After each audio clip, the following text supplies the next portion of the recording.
ओम नमो भगवते वासुदेवाय। भागवत पुराण अष्टम स्कंद 16वां अध्याय। कश्यप जी के द्वारा अदिति को पयोव्रत का उपदेश।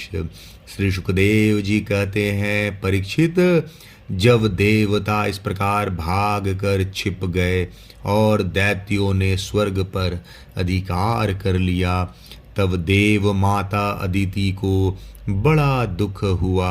वे अनाथ सी हो गईं। एक बार बहुत दिनों के बाद जब परम प्रभावशाली कश्यप मुनि की समाधि टूटी, तब वे अदिति के आश्रम पर आए। उन्होंने देखा कि न तो वहाँ सुख शांति है और न किसी प्रकार का उत्साह या सजावट ही। परीक्षित, जब वे वहां जाकर आसन पर बैठ गए और अदिति ने विधि पूर्वक उनका सत्कार कर लिया, तब वे अपनी पत्नी अदिति से, जिसके चेहरे पर बड़ा उदासी छाई हुई थी, बोले, कल्याणी, इस समय संसार में ब्राह्मणों पर कोई आपत्ति तो नहीं आई है। धर्म का पालन तो ठीक ठीक होता है। काल के कराल गाल में पड़े हुए लोगों का कुछ अमंगल तो नहीं हो रहा है। प्रिय, गृहस्थ आश्रम तो जो लोग योग नहीं कर सकते उन्हें भी योग का फल देने वाला है। इस गृहस्थ आश्रम में रहकर धर्म, अर्थ और काम के सेवन में किसी प्रकार का विघ्न तो नहीं हो रहा है। यह भी संभव है कि तुम कुटुंब के भरण पोषण में व्यग्र रही हो, अतिथि आए हो और तुमसे बिना सम्मान पाए ही लौट गए हो। तुम खड़ी होकर उनका सत्कार करने में भी असमर्थ रही हो। इसी से तो तुम उदास नहीं हो रही हो। जिन घरों में आए हुए अतिथि का जल से भी सत्कार नहीं किया जाता है और वे ऐसे ही लौट जाते हैं, वह घर अवश्य ही गीदड़ों के घर के समान है। प्रिय, संभव है मेरे बाहर चले जाने पर कभी तुम्हारा चित्त उद्विग्न हो रहा हो और समय पर तुमने हविष्यों से अग्नियों में हवन नहीं किया हो। सर्वदेवमय भगवान के मुख हैं ब्राह्मण और अग्नि। गृहस्थ पुरुष यदि इन दोनों की पूजा करता है तो उसे उन लोकों की प्राप्ति होती है जो समस्त कामनाओं को पूर्ण करने वाले हैं। प्रिय, तुम तो सर्वदा प्रसन्न रहती हो, परंतु तुम्हारे बहुत से लक्षणों से मैं देख रहा हूँ कि इस समय तुम्हारा चित्त अस्वस्थ है। तुम्हारे सब लड़के तो कुशल मंगल से है ना? अदिति ने कहा, भगवन, ब्राह्मण, गौ, धर्म और आपकी यह दासी सब सकुशल है। मेरे स्वामी, यह गृहस्थ आश्रम ही धर्म, अर्थ और काम की साधना में परम सहायक है।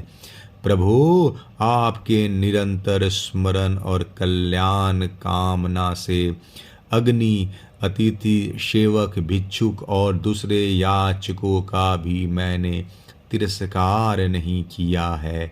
भगवान, जब आप जैसे प्रजापति मुझे इस प्रकार धर्म पालन का उपदेश करते हैं, तब भला मेरे मन की ऐसी कौन सी कामना है जो पूरी न हो जाए।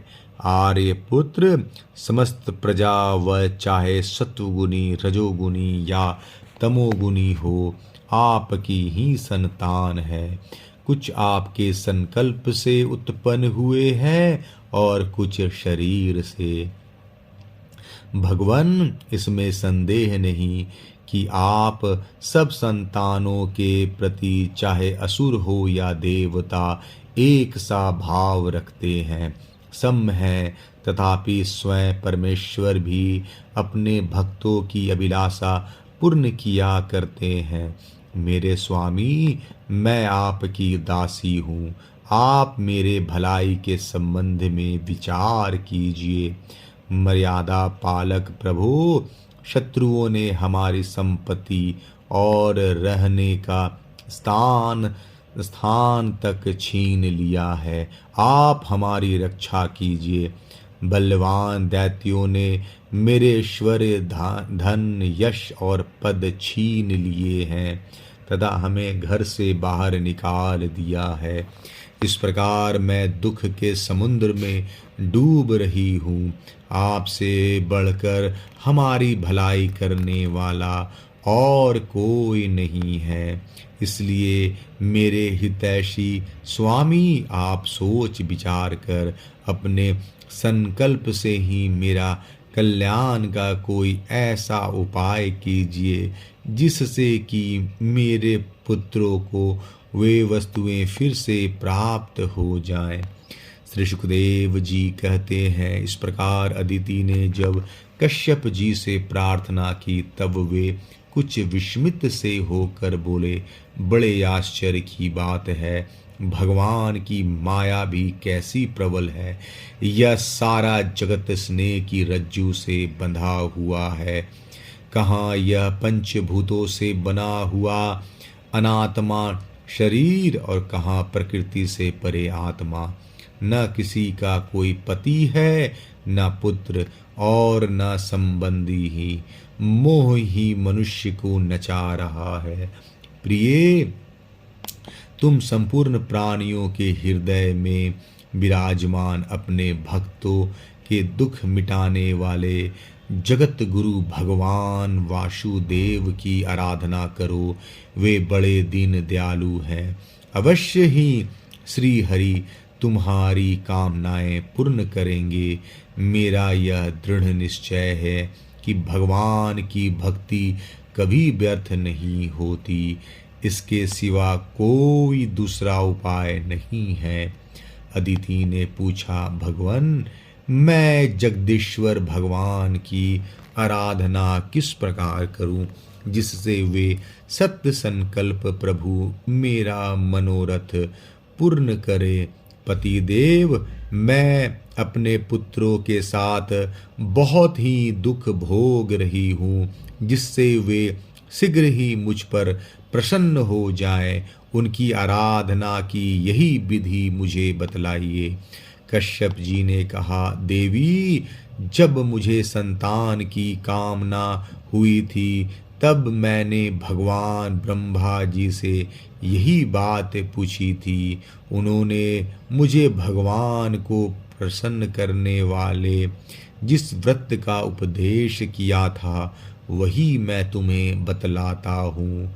फाल्गुन के शुक्ल पक्ष में 12 दिन तक केवल दूध पीकर रहें और परम शक्ति से भगवान कमल नयन की पूजा करें। अमावस्या के दिन यदि मिल सके तो सुअर की खोदी हुई मिट्टी से अपने शरीर मलकर नदी में स्नान करें।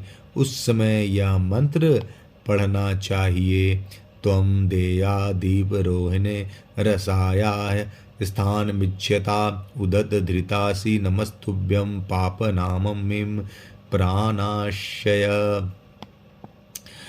हे देवी, प्राणियों को स्थान देने की इच्छा से वराह भगवान ने रसातल में तुम्हारा उद्धार किया था। तुम्हें मेरा नमस्कार है। तुम मेरे पापों को नष्ट कर दो। इसके बाद अपने नित्य और नैमित्तिक नियमों को पूरा करके एकाग्र चित्त से मूर्ति, वेदी, सूर्य, जल, अग्नि और गुरुदेव के रूप में भगवान की पूजा करें और इस प्रकार स्तुति करें, प्रभु आप सर्वशक्तिमान हैं, अंतर्यामी और आराधनीय हैं। समस्त प्राणी आप में और आप समस्त प्राणियों में निवास करते हैं। इसी से आपको वासुदेव कहते हैं। आप समस्त चराचर जगत और उसके कारण के भी साक्षी हैं। भगवन मेरा आपको नमस्कार है। आप अव्यक्त और सूक्ष्म है। प्रकृति और पुरुष के रूप में भी आप ही स्थित हैं। आप 24 गुणों के जानने वाले और गुणों की संख्या करने वाले शांख शास्त्र के प्रवर्तक हैं। आपको मेरा नमस्कार है। आप वह यज्ञ हैं जिसके प्रायणीय और उदयनीय ये दो कर्मशील हैं। प्रातः, मध्याह्न और साय ये 3 श्रवण ही 3 पाद हैं। चारों वेद 4 सिंह हैं। गायत्री आदि 7 छंद ही 7 हाथ है। यह धर्म में वृषभ रूप यज्ञ वेदों के द्वारा प्रतिपादित है और इसकी आत्मा है स्वयं आप। आपको मेरा नमस्कार है। आप ही लोक कल्याणकारी शिव और आप ही प्रलयकारी रुद्र हैं। समस्त शक्तियों को धारण करने वाले भी आप ही हैं। आपको मेरा बार बार नमस्कार है। आप समस्त विद्याओं के अधिपति एवं भूतों के स्वामी हैं। आपको मेरा नमस्कार है। आप ही सबके प्राण और आप ही इस जगत के स्वरूप भी हैं। आप योग के कारण तो हैं ही, स्वयं योग और उससे मिलने वाले ईश्वर भी आप ही हैं। हे हिरण्य गर्भ, आपके लिए मेरा नमस्कार है। आप ही आदि देव हैं, सबके साक्षी हैं। आप ही नर नारायण ऋषि के रूप में प्रकट स्वयं भगवान हैं। आपको मेरा नमस्कार है। आपका शरीर मरकत मणि के समान सांवला है। समस्त संपत्ति और सौंदर्य की देवी लक्ष्मी आपकी सेविका हैं। पीताम्बरधारी केशव, आपको मेरे बार बार नमस्कार हैं। आप सब प्रकार के वर देने वाले हैं। वर देने वालों में श्रेष्ठ हैं तथा जीवों के एकमात्र वर्णीय हैं। यही कारण है कि धीर विवेकी पुरुष अपने कल्याण के लिए आपके चरणों की रज की उपासना करते हैं। जिनके चरण कमलों की सुगंध प्राप्त करने की लालसा से समस्त देवता और स्वयं लक्ष्मी जी भी सेवा में लगी रहती हैं। वे भगवान मुझ पर प्रसन्न हो प्रिय। भगवान हर्षिकेश का आह्वान पहले ही कर ले, फिर इन मंत्रों के द्वारा पाद आचमन आदि के साथ श्रद्धा पूर्वक मन लगाकर पूजा करे। गंध माला आदि से पूजा करके भगवान को दूध से स्नान करावे। उसके बाद वस्त्र, यज्ञोपवित्र आभूषण, पाद आचमन, गंध, धूप आदि के द्वारा द्वादक्षर मंत्र से भगवान की पूजा करें। यदि सामर्थ्य हो तो दूध में पकाए हुए तथा घी और गुड़ मिले हुए शाली के चावल का नैवेद्य लगावे और उसी का द्वादशाक्षर मंत्र से हवन करें। उस नैवेद्य को भगवान के भक्तों में बांट दे या स्वयं पाले। आचमन और पूजा के साथ तांबुल निवेदन करें। 108 बार द्वादशाक्षर मंत्र का जप करें और स्तुतियों के साथ भगवान का स्तवन करें। प्रदक्षिणा करके बड़े प्रेम और आनंद से भूमि पर लौटकर दंडवत प्रणाम करे। निर्माल्य को सिर से लगाकर देवता का विसर्जन करे। कम से कम 2 ब्राह्मणों को यथोचित रीति से खीर का भोजन करावे। दक्षिणा आदि से उनका सत्कार करे। इसके बाद उनसे आज्ञा लेकर अपने इष्ट मित्रों के साथ बचे हुए अन्न को स्वयं ग्रहण करें। उस दिन ब्रह्मचार्य से रहें और दूसरे दिन प्रातः काल ही स्नान आदि करके पवित्रता पूर्वक पूर्वोक्त विधि से एकाग्र होकर भगवान की पूजा करें। इस प्रकार जब तक व्रत समाप्त न हो तब तक दूध से स्नान कराकर प्रतिदिन भगवान की पूजा करें। भगवान की पूजा में आदर बुद्धि रखते हुए केवल पयोव्रती रहकर ही यह व्रत करना चाहिए। पूर्ववत प्रतिदिन हवन और ब्राह्मण भोजन भी कराना चाहिए। इस प्रकार पयोव्रती रहकर 12 दिन तक प्रतिदिन भगवान की आराधना होम और पूजा करे तथा ब्राह्मण भोजन कराता रहे। फाल्गुन शुक्ल प्रतिपदा से लेकर त्रयोदशी पर्यंत ब्रह्मचर्य से रहें। पृथ्वी पर शयन करें और तीनों समय स्नान करें। झूठ न बोलें, पापियों से बात न करें, पाप की बात न करें, छोटे बड़े सभी प्रकार के भोगों का त्याग कर दें। किसी भी प्राणी को किसी इस प्रकार से कष्ट न पहुँचावे। भगवान की आराधना में लगा ही रहे। त्रयोदशी के दिन ही विधि जानने वाले ब्राह्मणों के द्वारा शास्त्रोक्त विधि से भगवान विष्णु का पंचामृत स्नान करावें। उस दिन धन का संकोच छोड़कर भगवान की बहुत बड़ी पूजा करनी चाहिए और दूध में वह चरु खीर पकाकर विष्णु भगवान को अर्पित करे। अत्यंत एकाग्र चित्त से उसी पकाए हुए चरु के द्वारा भगवान का यजन करना चाहिए और उनको प्रसन्न करने वाला गुण युक्त तथा स्वादिष्ट नैवेद्य अर्पण करना चाहिए। इसके बाद ज्ञान संपन्न आचार्य और ऋत्विजों को वस्त्र आभूषण और गौ आदि देकर संतुष्ट करना चाहिए। प्रिय, इसे भी भगवान की ही आराधना समझो। प्रिय श्री आचार्य और ऋत्विजों को शुद्ध सात्विक और गुण युक्त भोजन करना ही चाहिए। दूसरे ब्राह्मण और आए हुए अतिथियों को भी अपने शक्ति के अनुसार भोजन कराना चाहिए।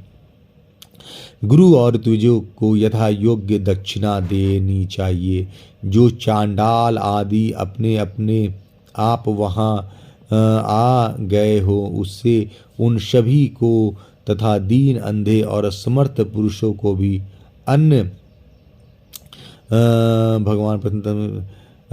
पुरुषों को भी अन्न आदि देकर संतुष्ट करना चाहिए। जब सब लोग खा चुके तब उन सब के सत्कार को भगवान की प्रसन्नता का साधन समझते हुए अपने भाई बंधुओं के साथ स्वयं भोजन करें।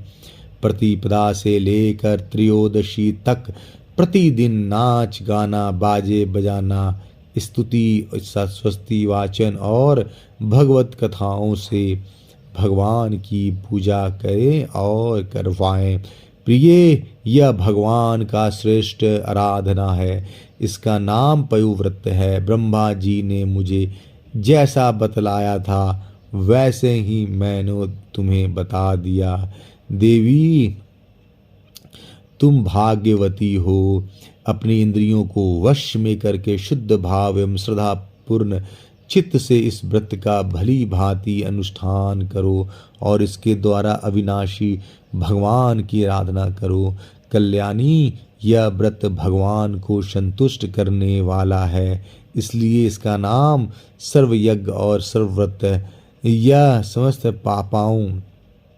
यह समस्त तपस्याओं का सार और मुख्य दान है। जिससे भगवान प्रसन्न हो वही सच्चे नियम है, वे ही उत्तम यम है, वही वास्तव में तपस्या, दान, व्रत और यज्ञ हैं। इसलिए देवी, संयम और श्रद्धा से तुम इस व्रत का अनुष्ठान करो। भगवान शीघ्र ही तुम पर प्रसन्न होंगे और तुम्हारी अभिलाषा पूर्ण करेंगे। 16वां अध्याय समाप्त। जय श्री कृष्ण।